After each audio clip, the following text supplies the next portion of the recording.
Subscribe कीजिए Gurukul hub channel को और बेल आइकन को दबाइए देखने के लिए लेटेस्ट एजुकेशनल वीडियो सबसे पहले।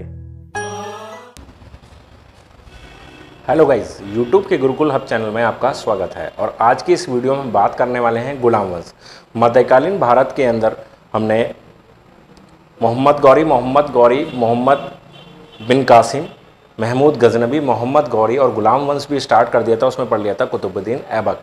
और आज इस वीडियो में हम पढ़ने वाले हैं इल्तुतमिश और रजिया सुल्तान के भी बारे में। ठीक है, तो टॉपिक स्टार्ट करते हैं। जो हमारा गुलाम वंश में आता है इल्तुतमिश। अब इल्तुतमिश कौन था, सबसे पहले बात करते हैं। कुतुबुद्दीन ऐबक की जो पुत्र हुआ करता था वो था आराम शाह। कुतुबुद्दीन ऐबक का पुत्र आराम शाह था, लेकिन वो एक अयोग्य शासक था, शासन करने लायक नहीं था। इसीलिए जो कुतुबुद्दीन ऐबक थे उन्होंने अपने ही गुलाम, जो कि उनका दामाद भी था इल्तुतमिश, उसको शासन का कार्यभार सौंपने के लिए दे दिया था। इल्तुतमिश जिसे अल्तमश भी कहा जाता है। पूछा गया है कई बार कि इल्तुतमिश का अन्य नाम क्या है, तो अल्तमश। 1210 से लेकर 1236 ईस्वी तक इन्होंने कुल मिलाकर शासन किया था। इल्तुतमिश की बात करते हैं तो इल्तुतमिश ने कुतुब मीनार का निर्माण पूरा करवाया। तो इल्तुतमिश से जो रिलेटेड मुख्य पॉइंट है वो है कुतुब मीनार का निर्माण किसने पूरा करवाया था। तो कुतुब मीनार का जो निर्माण करवाया था पूरा, वो करवाया था इल्तुतमिश। तो कुतुबुद्दीन से रिलेटेड कुल मिला के 4-5 पॉइंट बनते हैं कि कुतुबुद्दीन ऐबक ने तो कुतुब मीनार का निर्माण कराया था और उसे पूरा करवाया था इल्तुतमिश ने। लेकिन कुतुबुद्दीन ऐबक के ही एक सूफी संत ख्वाजा हुआ करते थे कुतुबुद्दीन बख्तियार काकी, तो उनके नाम पर ही कुतुब मीनार का नाम रखा गया था। ठीक, 3 पॉइंट। चौथा पॉइंट एक बनता है कि कुतुब मीनार का जो मरम्मत करवाई थी वो फिरोज शाह तुगलक ने करवाई थी। तुगलक वंश के शासक हुआ करते थे फिरोज शाह तुगलक। और उनके बाद आता है सिकंदर लोदी का नाम। उनको भी कुतुब मीनार की मरम्मत कराने का श्रेय जाता है। तो कुल मिला के 5 ऐसे व्यक्ति हैं जिनका नाम इस कुतुब मीनार से जुड़ा हुआ है। तो ये आप थोड़ा सा क्लियर करके चलें, ठीक है, कोई भी डाउट्स नहीं रहना चाहिए। तो यहाँ से क्वेश्चन पूछ लिया जाता है। आगे चलते हैं कि जो इल्तुतमिश थे उन्होंने एक इक्ता प्रणाली शुरू की। इक्ता प्रणाली क्या होती है? देखिए, इक्ता प्रणाली हुआ क्या करती थी कि उस समय जो इनके सैनिक हुआ करते थे, जो भी इनके दरबार में सैनिक होती, सेना होती थी, तो उसमें सैनिकों को जो तनख्वाह दी जाती है वो तनख्वाह धन के रूप में नहीं दी जाती थी। उस समय दी जाती थी, उन्हें भूमि प्रदान कर दी जाती थी कि जो जितना काम करता था उसी के हिसाब से उसको जमीन का टुकड़ा दे दिया जाता था धन देने की बजाय। ठीक, तो उसको इक्ता प्रणाली कहा गया। उसी समय में उन्होंने चांदी के टका और तांबे के जीतल बनवाए।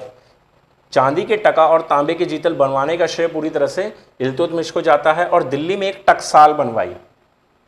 ठीक, दिल्ली में टकसाल बनाने का श्रेय भी इल्तुतमिश को जाता है। और खुद को सुल्तान की उपाधि धारण की। सुल्तान की उपाधि धारण करने के पीछे स्वतंत्र सुल्तान हुए वो। कि क्वेश्चन पूछा जाता है कि दिल्ली सल्तनत का एकमात्र ऐसा कौन सा सुल्तान था जो स्वतंत्र सुल्तान था। तो स्वतंत्र सुल्तान पूरी तरह से इल्तुतमिश हुए, जिन्होंने अपने आप को सुल्तान की उपाधि दी। गुंबद निर्माण का पिता किसे कहा जाता है? तो यहाँ भी क्वेश्चन पूछा गया है कि गुंबद निर्माण का पिता किसे कहा जाता है। तो गुंबद निर्माण का जो पिता कहा जाता है वो कहा जाता है इल्तुतमिश को। ठीक है, तो ये मेन पॉइंट हो जाते हैं इल्तुतमिश से रिलेटेड। तो इल्तुतमिश के बाद इन्होंने ही अपनी पुत्री रजिया सुल्तान को, इल्तुतमिश की ही पुत्री थी रजिया सुल्तान को, उन्हें शासन की बागडोर सौंप दी। दिल्ली सल्तनत की प्रथम व अंतिम महिला शासक थी। इन्हें की सौंपी गई क्योंकि इनके भी कोई भी पुत्र किसी योग्य नहीं थे कि वो शासन को संभाल सकते। ठीक, तो इसलिए रजिया सुल्तान को बागडोर सौंपी गई। दिल्ली सल्तनत की प्रथम और अंतिम महिला शासक, क्वेश्चन पूछा गया कई बार, तो वो थी रजिया सुल्तान।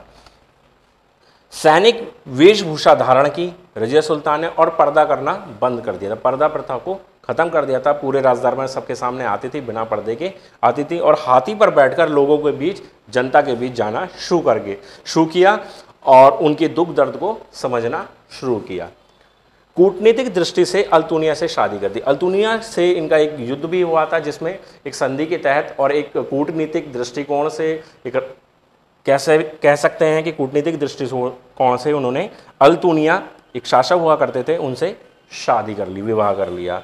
और उसके बाद क्या हुआ कि बहराम शाह जो उनके भाई हुआ करते थे, यानी कि इल्तुतमिश के जो पुत्र थे, उन्होंने सत्ता हथिया ली, धोखे से एक सत्ता हथिया ली। और भटिंडा से दिल्ली जाते वक्त, भटिंडा से दिल्ली जा रहे थे अल्तुनिया और रजिया सुल्तान, उनको बीच में रोक दिया, उनसे युद्ध किया और उनका वध कर दिया, उनकी हत्या कर दी। तो कुल मिला के गुलाम वंश में इल्तुतमिश और रजिया सुल्तान से रिलेटेड कुछ महत्वपूर्ण तथ्य ये थे।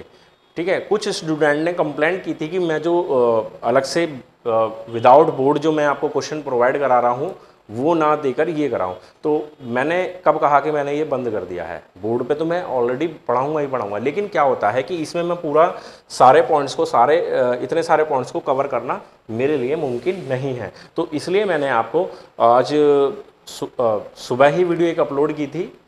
ठीक है, तो उसे देखिए आप, खिलजी वंश से रिलेटेड है या गुलाम वंश से रिलेटेड भी वीडियो अपलोड की थी। तो उसमें 50 मैंने वो पॉइंट्स दिए हैं जो मैं इस वीडियो के जरिए आपको नहीं बता सकता हूँ। तो ये तो साथ चलता रहेगा, लेकिन हर वंश से रिलेटेड कुछ कुल मिला के 40-50 पॉइंट आपको अलग से भी मिलते रहेंगे, जिससे कि आपको ये नॉलेज भी मिलते रहे, इसके साथ साथ आपको कुछ तथ्यों का भी ज्ञान होता रहे। ठीक है, तो आज की वीडियो में बस इतना ही था, इल्तुतमिश और रजिया सुल्तान, बलवन। अगली वीडियो में आपको बलवन के बारे में बताया जाएगा और फिर उसके बाद खिलजी वंश से स्टार्ट हो जाएगा।